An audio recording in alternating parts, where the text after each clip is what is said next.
está ya aquí en nuestros estudios el doctor Amado Enco.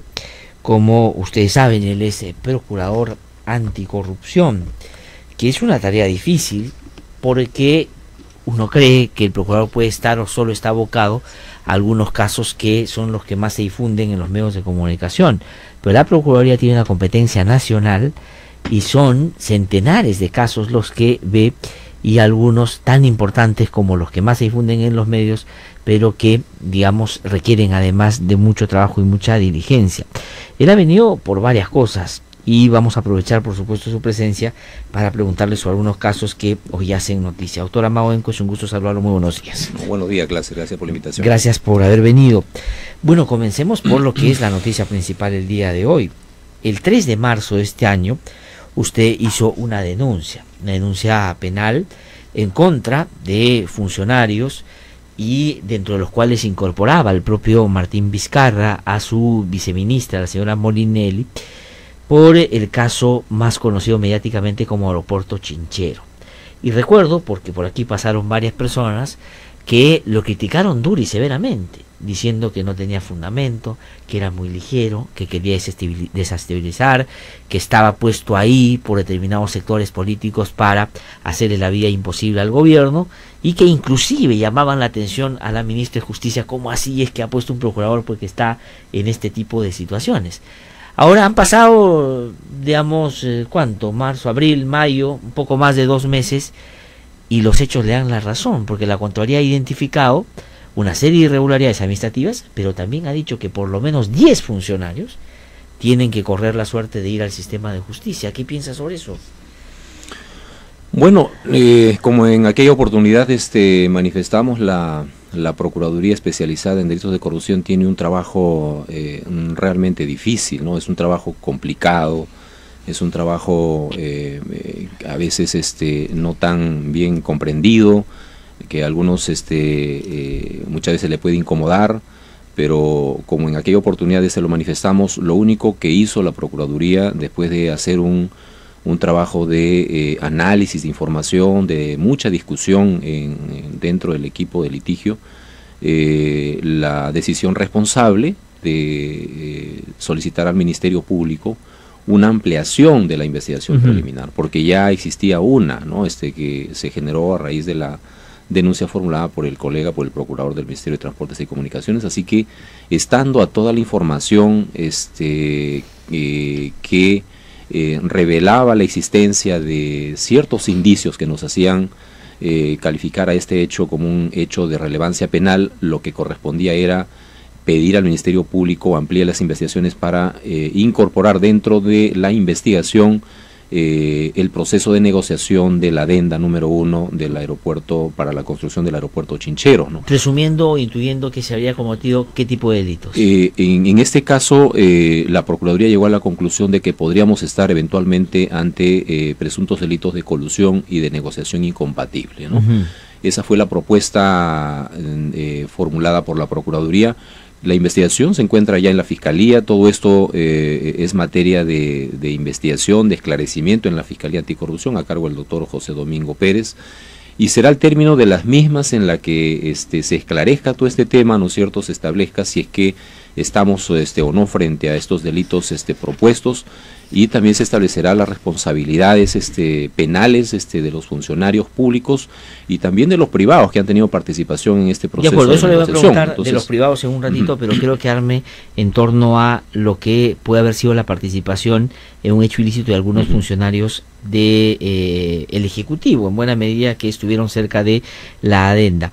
Lo que ha presentado ayer la Contraloría General de la República a través del propio Contralor, que dan cuenta de que ellos han identificado serias irregularidades y por lo menos 10 personas a que les atribuyen un comportamiento ilícito, por lo tanto están pidiendo que sean denunciados penalmente. ¿Fortalece o va en la línea de lo que la Procuraduría en su momento había planteado? Hemos escuchado al Contralor el día de ayer presentar el informe, y de las conclusiones que se han vertido, por supuesto que van en la misma línea, en la hipótesis de imputación que formuló la Procuraduría Anticorrupción en su momento. Entonces, yo creo que esto ayuda mucho a la investigación, porque comprenderá usted que la Contraloría hace un trabajo de auditoría y revisa absolutamente todo el proceso, todos los documentos, y siempre reparando en las atribuciones, las facultades y la participación desde el punto de vista administrativo de los funcionarios públicos. Entonces es una investigación, un examen de control que hace la Contraloría de carácter técnico administrativo, y si es que en ello advierte, ¿no es cierto?, como anunciado, anunciado aquí, ¿no es cierto?, que 10 personas tienen que ser denunciadas que existe presunta responsabilidad penal, eso no hace más que corroborar efectivamente la hipótesis que maneja la Procuraduría Anticorrupción y que ha sido sometida, digamos, a través de esta ampliación de denuncia al Ministerio Público. Así que creo que ayuda muchísimo a la investigación, ¿no? Creo que la Fiscalía tiene ahora un elemento más, incluso de carácter, insisto, técnico, administrativo, ¿no es cierto?, y por lo general riguroso en términos de los detalles que ellos observan en sus auditorías. La Contraloría ha tenido acceso absolutamente a todos los documentos, a todos los actos administrativos, a todas las comunicaciones que se han cursado, y también a los descargos formulados por quienes han participado desde el MTC, desde los CITRAN, ¿no es cierto?, y desde el propio Ministerio de Economía en este proceso de negociación. Se dice, doctor Amado Benco, que el día viernes se sostuvo una reunión, o sostuvieron una reunión el propio Ministro de Transportes, el Ministro de Economía, con el Contralor y su equipo, para tratar de salvar alguna de las conclusiones que imaginaban o que ya habían arribado en la Contraloría y que les habían pasado al Ministerio para que hagan sus descargos, pero como vieron que era irreductible la posición de la Contraloría, ya lo dejaron ahí nomás. Porque en su momento, cuando usted hizo la denuncia, lo que se dijo es que usted no le dieron la posibilidad al Ministerio de Transportes de responder a todos los, por decirle, las irregularidades que se habían encontrado, que llegó, inclusive la propia ministra de Justicia salió a decir cómo es posible que si el Ministerio de Transportes mandó sus respuestas a las 6 de la tarde del día anterior, al día siguiente ya la Procuraduría había decidido denunciar, ni siquiera leyó lo que el Ministerio de Transportes en ese momento había hecho como descargo. Recordará usted, ¿no es cierto? El propio primer ministro salió a contradecir a usted, ¿no? Hubieron muchas críticas, ¿no? Nosotros conscientes, Glatzer, de haber hecho nuestro trabajo de manera responsable y objetiva, nos mantuvimos en nuestra posición y hemos estado impulsando también como defensores del Estado las propias investigaciones, participando de las diligencias, ¿no? Entonces, en su momento la Procuraduría ya tenía el caso construido, hicimos un pedido muy puntual de información a la MTC, que en efecto nos respondieron, y adicionalmente enviaron información que ya la Procuraduría manejaba, digamos, en el equipo. Así que sencillamente yo creo que ahí hubo una apreciación equívoca sobre el tema de que la Procuraduría no habría tenido, digamos, la oportunidad de ver toda la documentación. ¿O no le había dado la oportunidad de hacer sus descargos? Enviaron una documentación voluminosa, insisto, mucha de ella ya tenía la Procuraduría en su poder, así que solamente nos concentramos en verificar la información que la Procuraduría había solicitado, ¿no? Un poco, que era una información vinculada en realidad al papel que habían cumplido los distintos funcionarios públicos comprometidos en los hechos, ¿no? Nombres de funcionarios, funciones que habían cumplido, desde cuándo estaban trabajando en el Ministerio de Transportes.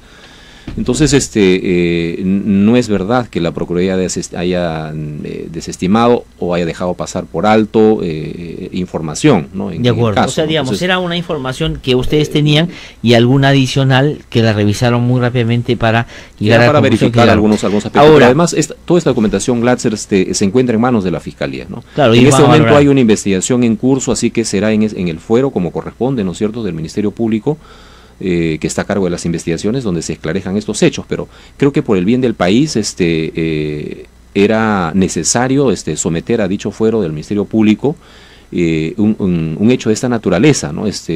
Ante las evidencias que demostraban de que aquí en esta negociación hubo un presunto favorecimiento al consorcio en detrimento de los intereses del Estado, ¿no? Entonces, las investigaciones nos demostrarán si tal hipótesis de imputación eso no es, ¿no? No, pero yo creo que cobra un peso importante el hecho de que la Procuraduría y la Contraloría, en acciones totalmente diferentes y autónomas, hayan coincidido en que eso sucedió.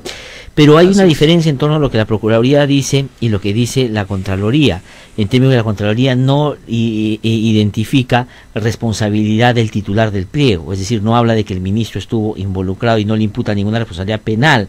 Obviamente si hay una responsabilidad política que ha asumido renunciando. Dos preguntas ahí. La primera, el hecho de que el ministro Vizcarra haya renunciado al Ministerio de Transporte, ¿lo exime de la responsabilidad penal que pueda tener? No, en lo absoluto, ¿no? No, o sea, digamos, si él ya no es ministro, ¿ya no debería tener responsabilidad o sí? No, yo creo que las cosas hay que enfocarlas y analizarlas en sus contextos, ¿no? Uno es el contexto político, que es la decisión que ha tomado el ministro, y otra completamente diferente es lo que ocurrió en el proceso de negociación de la adenda. No olvidemos que aquí lo que está sujeto a investigación fiscal es todo el proceso, los hechos de la negociación del contrato también y de la adenda, ¿no es cierto? O sea, lo que haya venido después de la formulación de la denuncia, obviamente en tanto sea relevante se incorpora a la investigación, pero la renuncia del ministro es un acto estrictamente político, del cual yo no voy a vertir ninguna opinión, en el ámbito político, pero digo, pero, la consecuencia concreta de una renuncia de un ministro en la investigación penal que lleva el Ministerio Público, ¿hay tal? No, yo creo que... o sea, no lo salva al ministro. Lo absoluto, los hechos ya están consumados, la negociación de la adenda se concretó, ¿no es cierto? Se suscribió y en consecuencia generaron obligaciones y derechos, ¿no? Lo que haya ocurrido después, insisto, en tanto sea relevante para esclarecer los hechos, se incorporará, pero la decisión de renunciar a un cargo, por ejemplo, no lo exime de ninguna responsabilidad ni administrativa ni penal, ¿no? Ahora, el informe de la Contraloría, hasta donde tengo entendido, o sea, tampoco dice que no tenga responsabilidad, no dice que lo tenga ni que no lo tenga, ¿no es cierto? Claro, o sea, lo que dice es, hay 10 funcionarios que fueron los que operativizaron el contrato y la agenda que tienen responsabilidad. Ahora, claro, si de esa se deriva una responsabilidad penal más arriba, donde hubo, digamos, una voluntad expresa del ministro de hacer las cosas como se hicieron, puede, eso no lo dice, pero eso puede pasar. Pero entonces, no lo exime de responsabilidad la renuncia, y tampoco exime o agote el caso, cierre el caso, el hecho de que hayan anulado el contrato y la adenda, porque uno podría decir, ¿y para qué van a investigar ya en sede penal si es que ya anularon el contrato? ¿O ya dice usted que se había consumado el hecho? A ver, esto también es importante, ¿no? Porque muchos han afirmado de que si el Estado no ha desembolsado absolutamente nada, ¿no es cierto? ¿Cuál es el prejuicio? Claro. ¿No? Si aquí no hay ninguna coima de por medio, ¿no es cierto?, ¿dónde está el delito? He escuchado en realidad varias opiniones, incluso de algunos abogados, y eso sí me llama la atención, porque yo creo que no estamos entendiendo o no estamos comprendiendo perfectamente bien que los delitos denominados delitos de corrupción de funcionarios son varios, ¿no es cierto? Cuando se trata de una negociación incompatible, por ejemplo, que es uno de los supuestos propuestos para este caso, no necesitas que exista una coima de por medio, ¿no es cierto? No necesitas que exista un desembolso de dinero del Estado en favor de un particular, ¿no?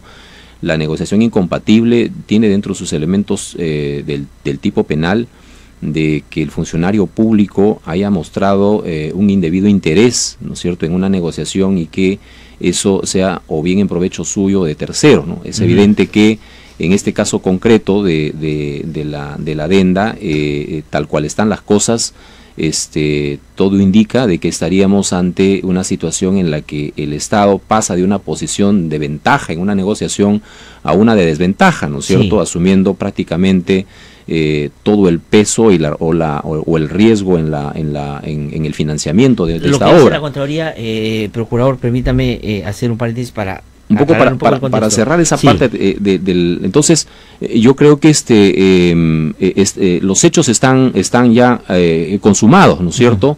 De tal manera que tal es así que la Contraloría ha llegado también a la conclusión y ha recomendado a su procurador poner el informe en manos del Ministerio Público tras evidenciar de que hay presunta responsabilidad penal. Sí, entonces, en este caso, porque dice que inicialmente el proyecto planteaba una asociación público-privada de más o menos 21 a 79, pero 79 para el lado del privado y el riesgo del Estado 21% en lo que tenía que poner, y que la adenda lo que hace es que invierte la figura, entonces digamos cambia para que el Estado pague casi todo lo que iba a pagar el privado y solo deja al privado lo que digamos se va a ser menor, como la participación del Estado que tenía. Eso es lo que se trata, lo que podría ser y configurar este delito que usted ha dicho. En la denuncia que usted ha...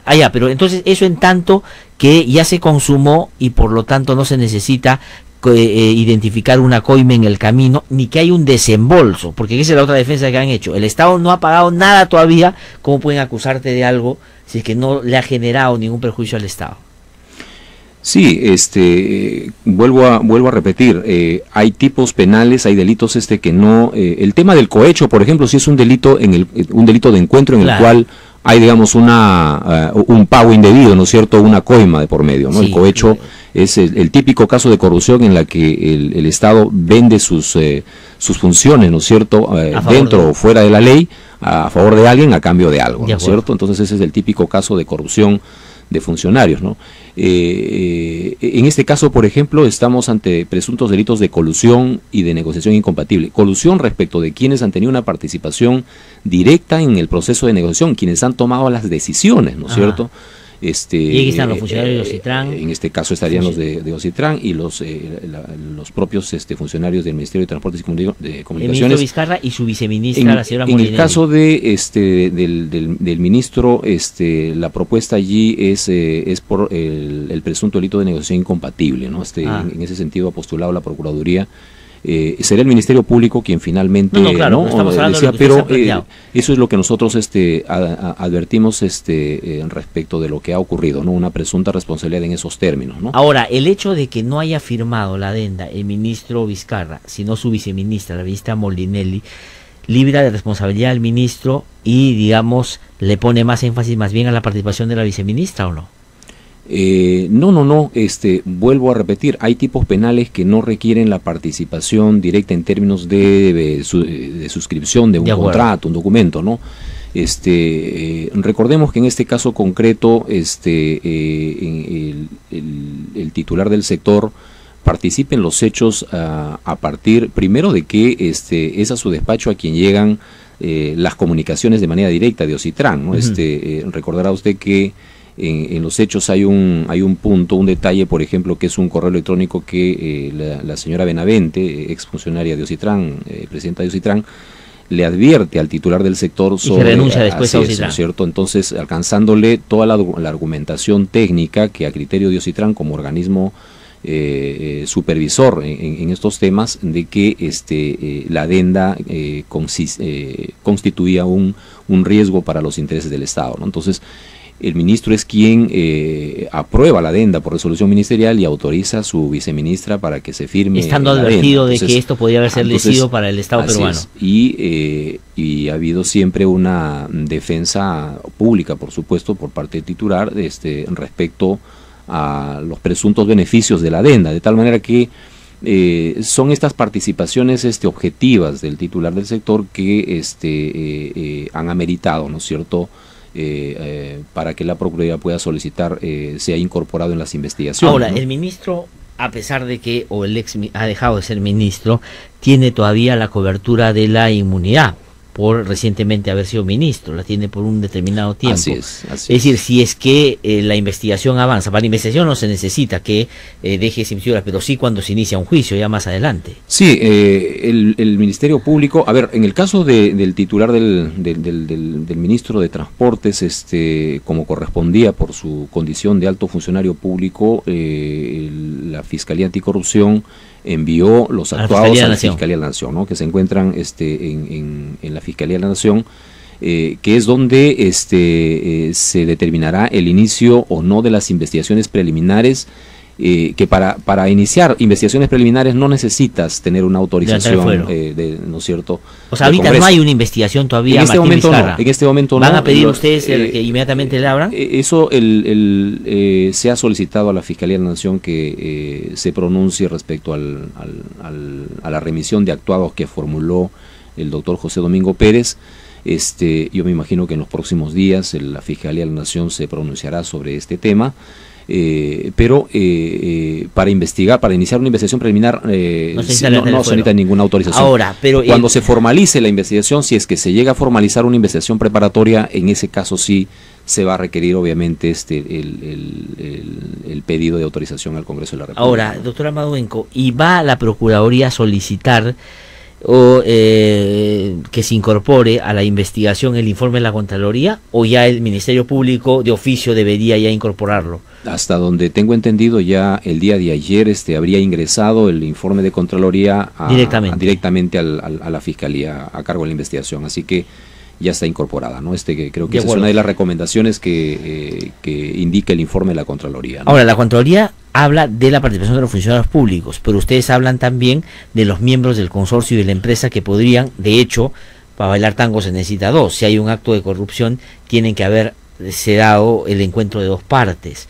Ustedes denuncian a quién, y la Contraloría no podría pronunciarse sobre eso. No podría, no puede la Contraloría. Pero ustedes sí, ¿a quiénes han denunciado? Nosotros en su momento hemos formulado la denuncia contra el representante de la empresa del consorcio Punto Uruguasi, ¿no es cierto? El señor Carlos Vargas Loré de Mola, ¿no? Que es el que suscribe finalmente la adenda, ¿no? Y que es la persona que aparece participando en una reunión, usted recordará, en una actividad pública, después de que el presidente ha sido ya electo, ¿no? Así es, y antes de que asuma el poder. Entonces, y que de acuerdo a los elementos de prueba que recabó en su momento la Procuraduría y que ha alcanzado el Ministerio Público, indican que hubo cuando menos un acercamiento de carácter político, de cooperación política a título de personero de la agrupación Peruanos por el Cambio. Peruanos por el Cambio, ¿no? Entonces, y que eso habría significado un trato preferente en la adjudicación de la obra de Chinchero, se presume, al consorcio del cual era uno de los se presume así. ¿No? En consecuencia, claro, si estamos ante un presunto delito de colusión, como usted bien lo ha referido, la participación del privado es un elemento obligatorio, digamos. ¿Han pedido o van a pedir en algún momento como testigos, por ejemplo, en ese caso, algunos otros funcionarios, como el presidente del Consejo de Ministros, cuya hermana era parte del consorcio, por ejemplo, que ganó esta licitación, y algunas otras personas? Sí, en realidad dentro de un proceso de investigación no se descarta ningún acto, ninguna diligencia o pedido de inclusión en términos de declaraciones testimoniales, por ejemplo, de quienes hayan tenido conocimiento, participación, ¿no es cierto?, respecto de este tema. Así que no descarta la Procuraduría hacerlo. Incluso el propio Ministerio Público lo puede hacer de oficio, ¿no? Inclusive el propio primer ministro. Si es que las investigaciones así lo requieren, por supuesto que así tendrá que ser. ¿Y el presidente de la República? También, por supuesto, ¿no? Por supuesto. De acuerdo. Ahora, tengo un minuto para dos casos que son muy importantes y que otro día le voy a invitar para hablar solo los otros casos, ¿no? Nos ha ganado esto porque ha salido lo de la renuncia. El caso, ustedes, la Procuraduría, ¿cuál es la opinión que tienen sobre cómo ha terminado el caso Oscorime, el ex gobernador de Ayacucho, y el caso de Iván Vázquez?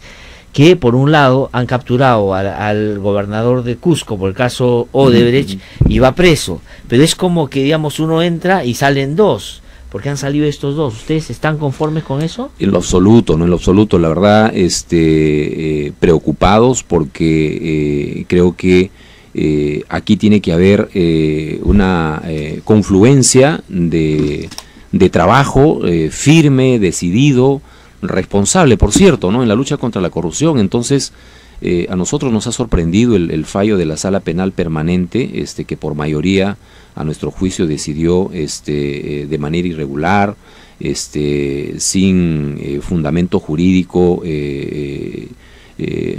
es cierto?, correcto, la absolución de Wilfredo Oscorima, ¿no?, una persona que, más allá de que incluso estuvo prófugo rehuyendo la acción de la justicia, ¿no es cierto?, que no quiso cooperar con ella y que tuvieron que capturarlo, incluido incluso dentro de la lista de los más buscados con una recompensa, pero incluso, o sea, procesalmente, Glatzer, un caso que contaba con informes técnicos del organismo supervisor de contrataciones del Estado, que advirtió al gobierno regional de manera directa, al gobernador regional, de que no procedía esa compra de esta maquinaria pesada vía exoneración, tenían observaciones formuladas por el órgano de control institucional, que es la Contraloría, ¿no es cierto?, en la región, ¿no? Que advirtió de esta situación irregular y pidiendo que dejen sin efecto este proceso de compra y de manera ilegal estaban llevando a cabo.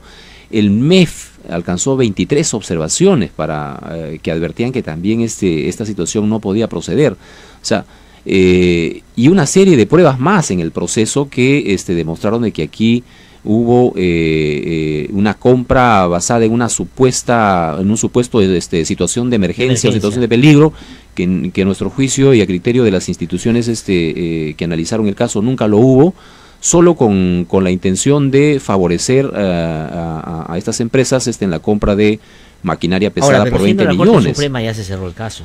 No hay posibilidades lamentablemente, ¿no? Sí. Y es por eso que insistimos, las decisiones que toma la Corte Suprema son tan importantes, y en este caso creo que se ha cometido un gravísimo error.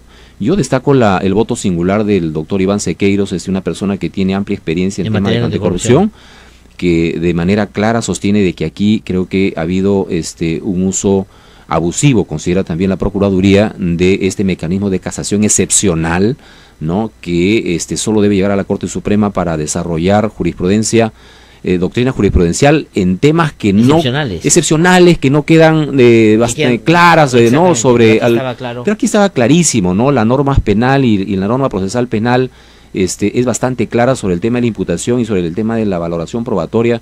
Creo que aquí ha habido, la Corte Suprema ha cometido un grave error y genera un grave precedente para la lucha contra la corrupción. Y brevemente, en el caso de Iván Vázquez. En el caso de Iván Vázquez, por lo menos en este caso, aun cuando podemos discrepar de la decisión de segunda instancia, lo que se ha hecho es ordenar un nuevo juicio, ¿no es cierto? O sea, no está exculpando a nadie, ¿no? Claro. Entonces, permite corregir tal vez algún error formal que haya ocurrido entre lo que incorporó el fiscal en la acusación y lo que ha considerado en la sentencia el juez de primera instancia, ¿no? Pero yo creo que lo importante, Glasser, es que yo creo que el Poder Judicial tiene que marcar también la pauta, ¿no es cierto?, con sus sentencias, porque de eso se trata. O sea, es decir, todos podemos cumplir cabalmente con nuestras funciones, pero si los casos llegan a jueces, ¿no es cierto?, que creo que de manera irresponsable puedan emitir fallos que además puedan generar, insisto, precedentes, y considerando los múltiples casos, Glasser, de alcaldes provinciales y tales, que vienen en camino, ¿no? Entonces, estamos preocupados por ese fallo y por supuesto que tomaremos las acciones también legales respecto al fallo de la Corte Suprema. Estamos evaluando eso, ¿no? Muy bien, doctor Amabenco, muchísimas gracias. No, de qué a ustedes por la invitación. Tendremos otra oportunidad para seguir conversando. 9:33, vamos a una pausa y regresamos en un instante.